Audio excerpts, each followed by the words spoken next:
Voltamos a estar consigo para mais um episódio da Escola Bíblica. Voltamos a trazer-lhe o livro de Romanos, a Epístola aos Romanos, escrita pelo apóstolo Paulo e que tem, no fundo, como mensagem central a salvação. E podemos ver, já vimos noutros episódios e vamos continuar a descobrir tudo isso, é que a salvação, ela vem apenas e somente pela fé. Para nos ajudar a compreender claramente todos estes aspectos e porque fazemos diariamente, nós precisamos que o pastor Pedro Esteves também esteja connosco diariamente e é sempre um privilégio muito grande poder tê-lo aqui na Escola Bíblica. Olá Pedro, nós começamos sempre com um sumário. Qual é o sumário de hoje? O sumário de hoje diz-nos que vamos procurar entender como é que a justiça de Deus, que vem de Deus, está realmente ao alcance de todos os que creem. Muito bem, vamos ver tudo isto e muito mais na reflexão que vamos fazer, mas antes vamos olhar, colocar os nossos olhos na Bíblia. É importante lermos uma passagem e ela está exatamente no livro de Romanos, capítulo 3, para lermos os versículos 21 a 23. Siga, por favor, a nossa leitura. Ela diz: mas agora se manifestou sem a lei a justiça de Deus, tendo o testemunho da lei e dos profetas, isto é, a justiça de Deus pela fé em Jesus Cristo para todos e sobre todos os que creem. Porque não há diferença, porque todos pecaram e destituídos estão da glória de Deus.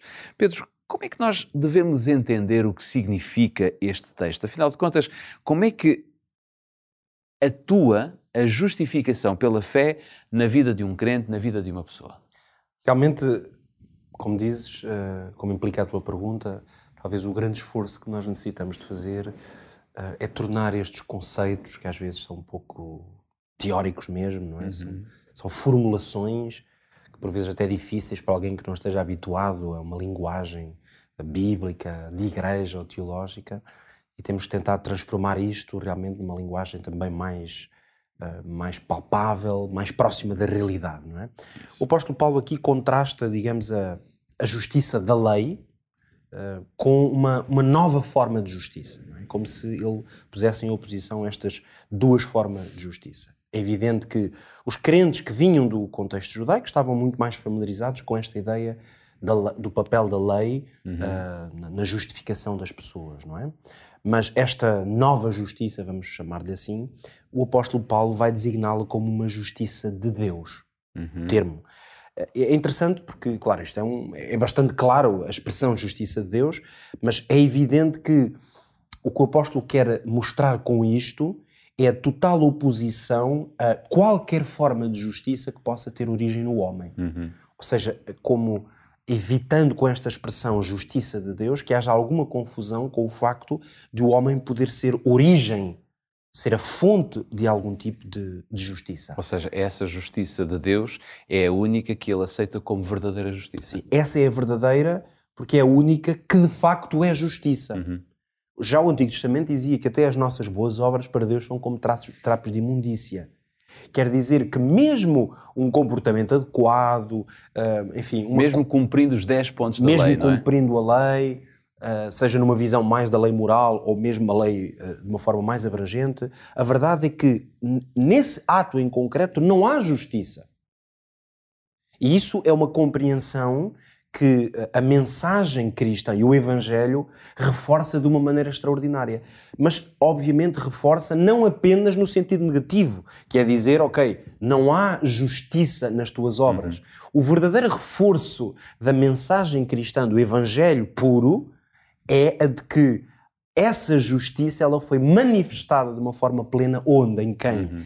Na pessoa de Jesus.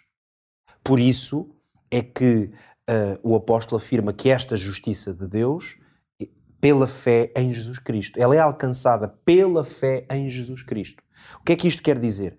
Que Jesus Cristo, ele produziu esta justiça na sua vida. Ele foi o único homem, ele sim, que teve uma vida de tal profundidade de comunhão com Deus, que ele encarnou perfeitamente esses valores perfeitos e, portanto, a justiça que nos está disponível, nós obtemos-la a partir de Jesus. Ou seja, nós podemos reclamá-la em Jesus Cristo. Em Jesus Cristo. De outra forma não é possível. Porque a alternativa a isso é nós tentarmos vivê-la, produzi-la. Como isso é uma impossibilidade, Então, nós precisamos de exercer fé em Jesus Cristo. Uma vez que ele, sendo homem, foi capaz de manifestar essa perfeita justiça. Por isso, quando o apóstolo se refere a uma justiça que vem de Deus, é como um título, se quisermos, que ele está a atribuir a Jesus Cristo. Porque Jesus Cristo veio da parte de Deus e foi perfeitamente justo.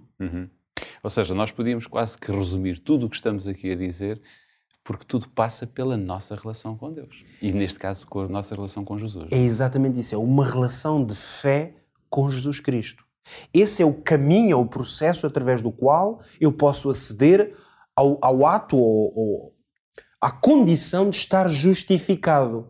Acedo a essa condição através de Jesus Cristo. Por isso é que a fé em Jesus Cristo, como é o meio pelo qual nós vamos apropriar-nos dessa justiça, também temos que entendê-la de uma maneira clara, porque a fé é muito mais do que um conceito intelectual ou abstrato.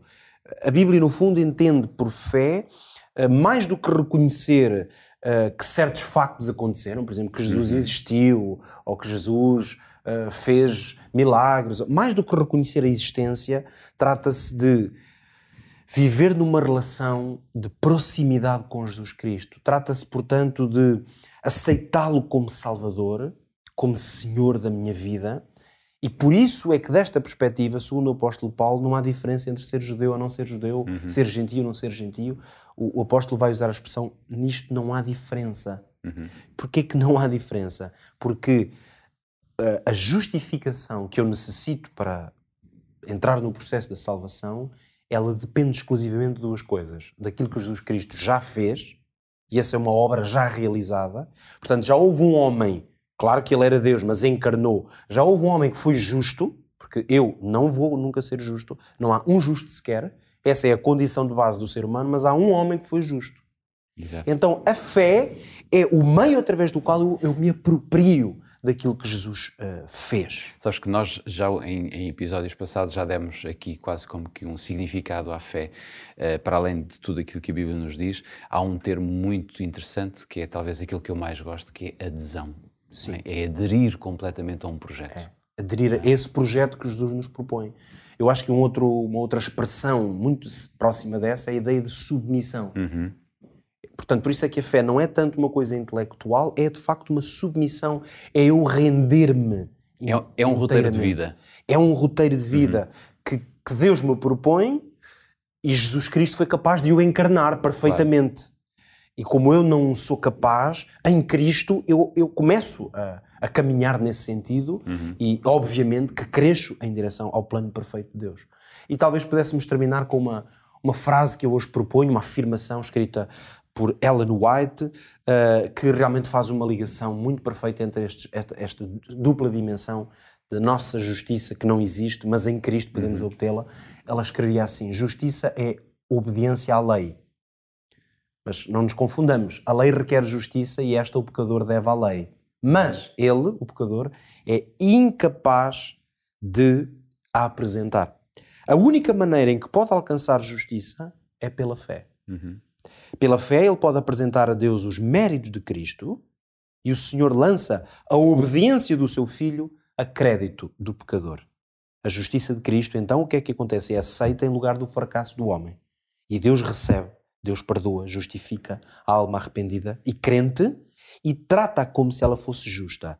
Ama tal qual ama o seu Filho. Temos 30 segundos para colocar tudo isto em prática. É ouvir, crer que Deus ama-nos como se fôssemos o seu próprio Filho, como Ele amou o seu próprio Filho, isso dá-nos como é evidente toda uma nova visão da vida. E hoje eu desafio a que caminhe neste dia e todos os dias da sua vida na convicção que Deus o ama profundamente como se fosse o seu único Filho.